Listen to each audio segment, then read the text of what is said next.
The woman stared at the photograph without touching it. She didn't need to pick it up. Just seeing the corner of the image was enough to make her lips tremble. Her fingers curled into fists on her lap, and for a moment, she forgot to breathe. The detective watched her reaction closely. He didn't shove the picture at her. He didn't raise his voice.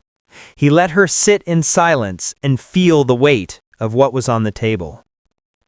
"You know what that is," he said quietly.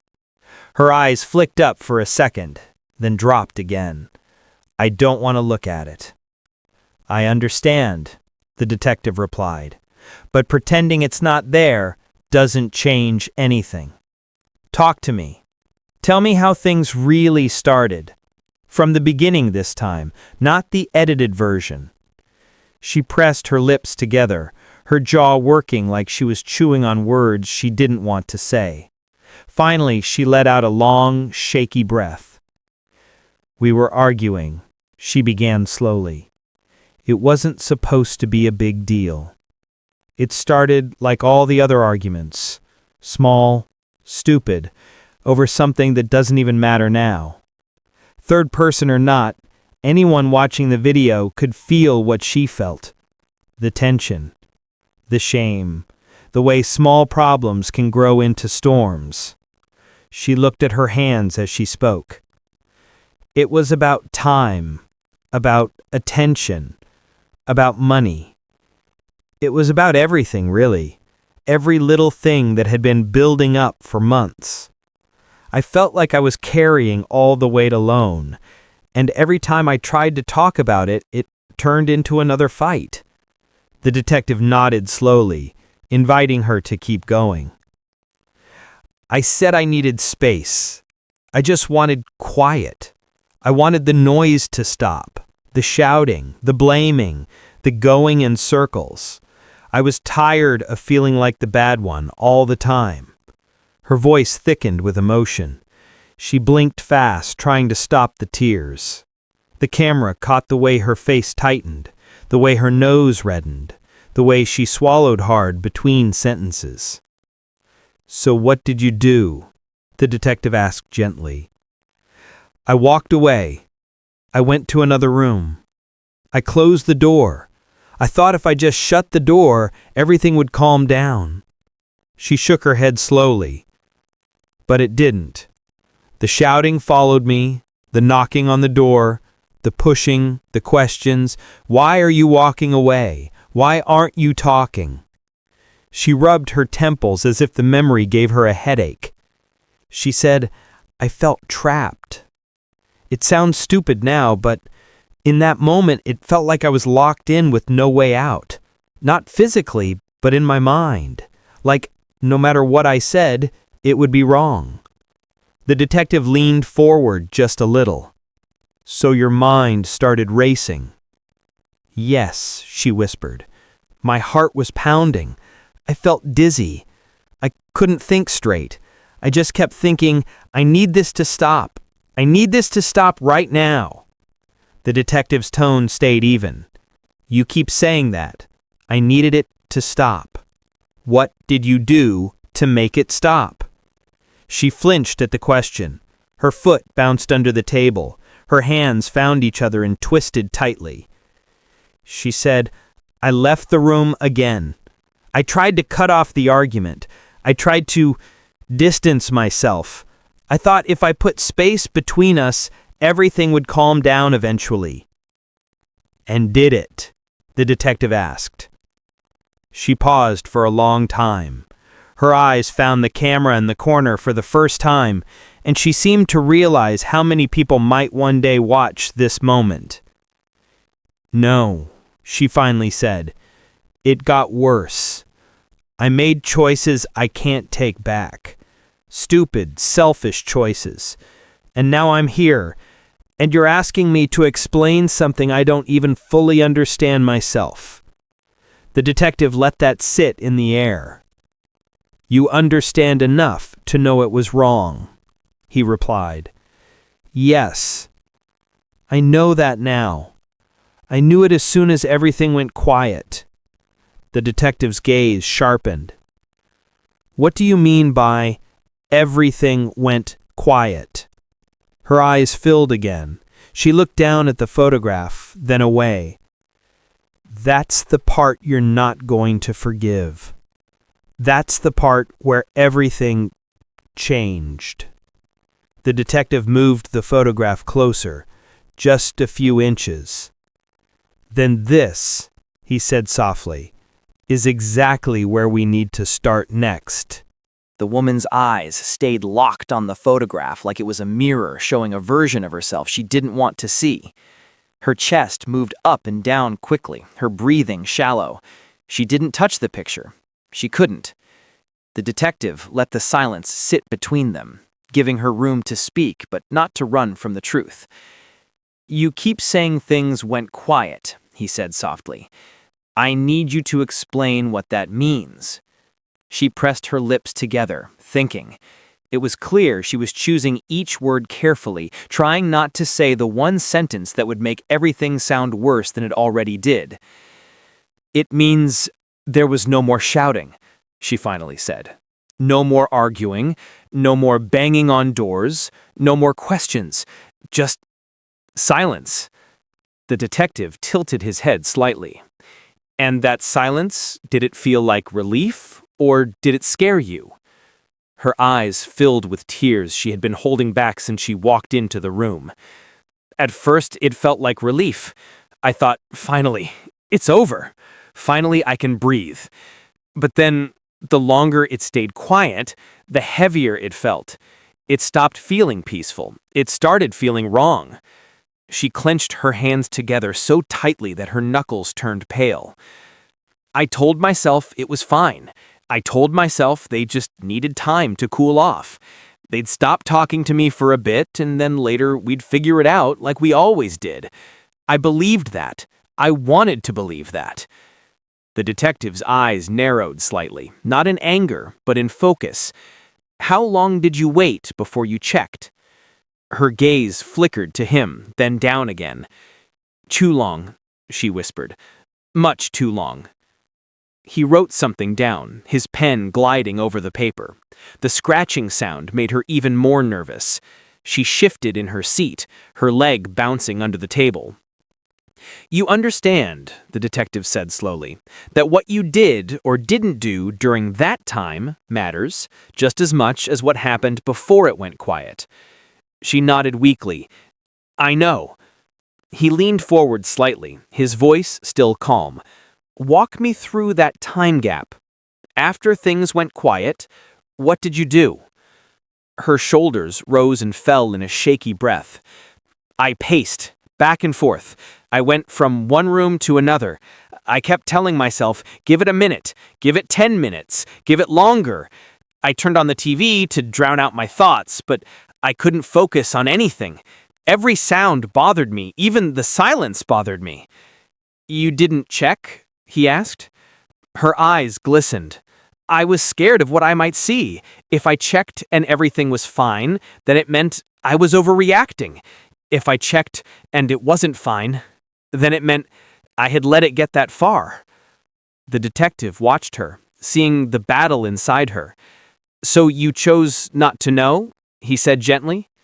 She wiped her eyes with the heel of her hand. "I chose to wait. I told myself I'd check soon. I kept pushing soon further and further away." The detective flipped a page in his folder. "We know how much time passed," he said quietly. "We have the records. That's why your story matters. Your choices during that time matter. You understand that, right?" She nodded weakly. "Yes." He continued. "Messages were sent. Calls were made. There are timestamps. There's video. There are neighbors who heard things. Your story doesn't exist in a vacuum." Her face paled. "I know. So tell it," he said. "Because right now all we see is silence on your side and a timeline that doesn't match what you're saying." She took another deep breath, then another, trying to slow her racing heart. "I sat down on the floor. I remember that. I leaned against the wall and stared at nothing. I thought if I stayed very still, everything outside of me would stay still too. Like, if I didn't move, things wouldn't get worse. And did that work? She let out a broken little laugh, more like a sob. No. It just delayed the moment I had to face it. The detective nodded. Eventually, you did face it. You did go back. That's the part we need. What happened when you finally stopped waiting? She closed her eyes. Tears slipped down her cheeks, but now she didn't wipe them away. That's when I realized, she whispered, voice shaking, that quiet doesn't always mean peace. Sometimes it means you waited too long. The detective stayed silent, giving the weight of that sentence time to sink in, for her and for anyone watching. We'll talk about that moment next, when you finally went back, when you finally opened that door. She shivered. Just hearing those words brought the memory crashing back, and the breakdown that had only started was about to get much worse. The detective's last words hung in the air. Tell me what happened when you finally opened that door. The woman's shoulders tensed again. She stared at a small scratch on the table, tracing it with her finger as if it could distract her from the memory. But there are some moments the mind refuses to bury, no matter how hard a person tries. She took a long, uneven breath. I didn't go right away, she said quietly. I wish I had. I wish I had moved the second I felt something was wrong. But instead, I waited and told myself I was just being dramatic. The detective nodded slightly, encouraging her to keep going. What finally made you move? He asked. She thought about it, eyes distant. It was the quiet.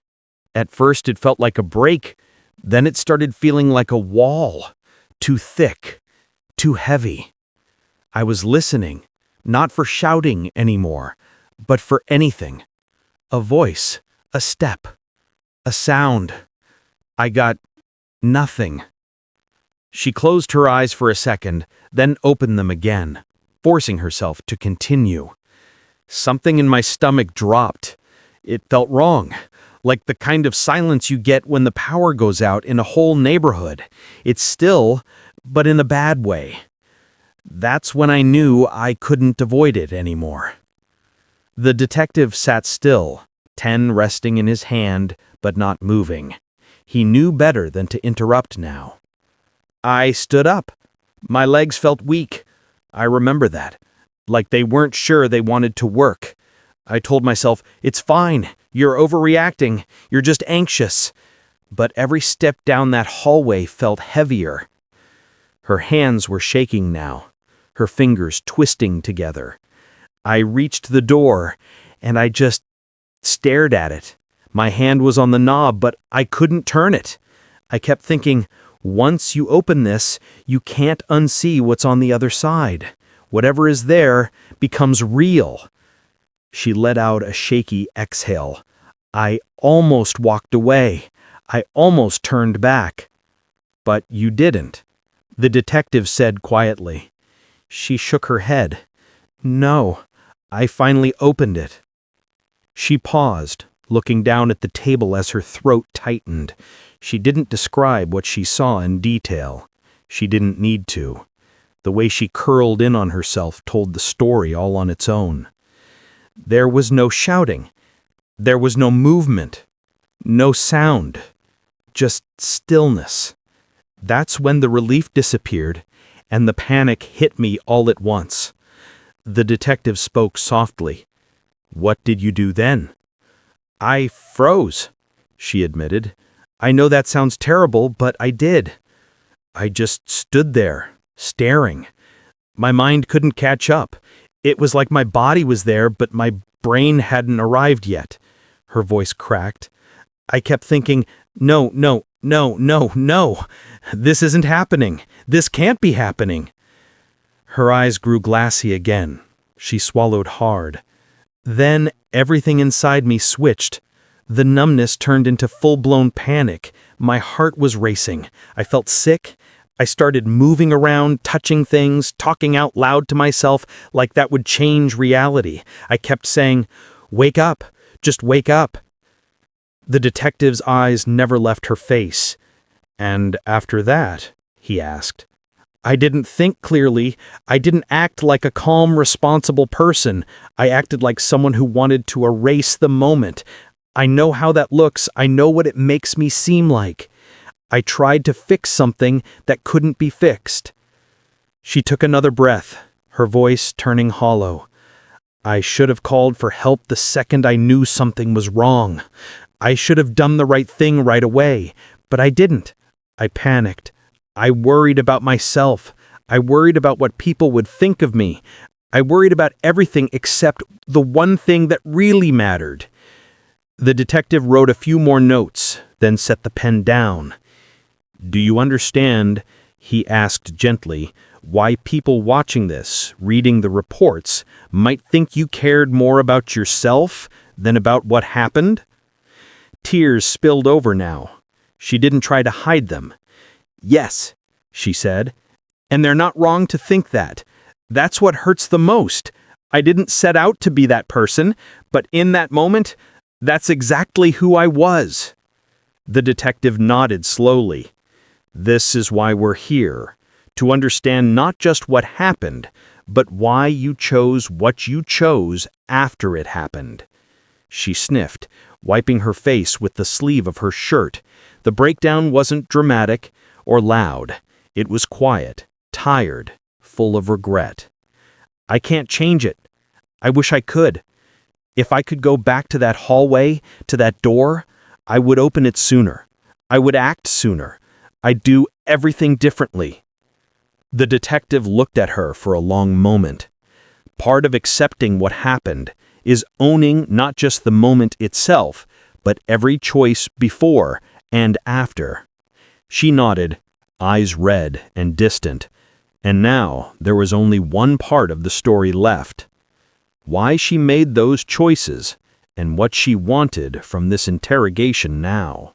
The woman sat with her shoulders curled inward, staring at the table as if the answers she wanted were carved into the wood. Her breathing steadied, but only slightly. Every few seconds her fingers trembled, and she tried to hide it by clasping her hands together. The detective watched her quietly, letting her have a moment before he spoke again. "You said you panicked," he said gently. "You said you tried to erase the moment. Tell me what that means." She exhaled slowly, almost like she was letting out days' worth of guilt. "It means I stopped thinking about reality. I stopped thinking about what was right. I thought only about fear. Fear of judgment, fear of consequences, fear of facing what I'd done, or what I hadn't done soon enough." She looked up, eyes red and swollen. "That fear made me selfish." The detective nodded, not harshly, but with the calm understanding of someone who had heard many stories like this, stories where emotion overpowered logic. "What did you expect to happen," he asked, "once you walked away again?" She shrugged weakly. "I didn't expect anything. I didn't have a plan. I wasn't thinking ahead. I was stuck between denial and panic. I kept hoping the situation would reset itself somehow, like if I gave it a moment, things would fix themselves." She wiped her face with the sleeve of her shirt. "But nothing fixed itself," she whispered. "It only got worse."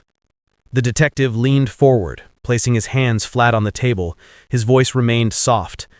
"This is your chance to be fully honest. No hiding, no skipping parts.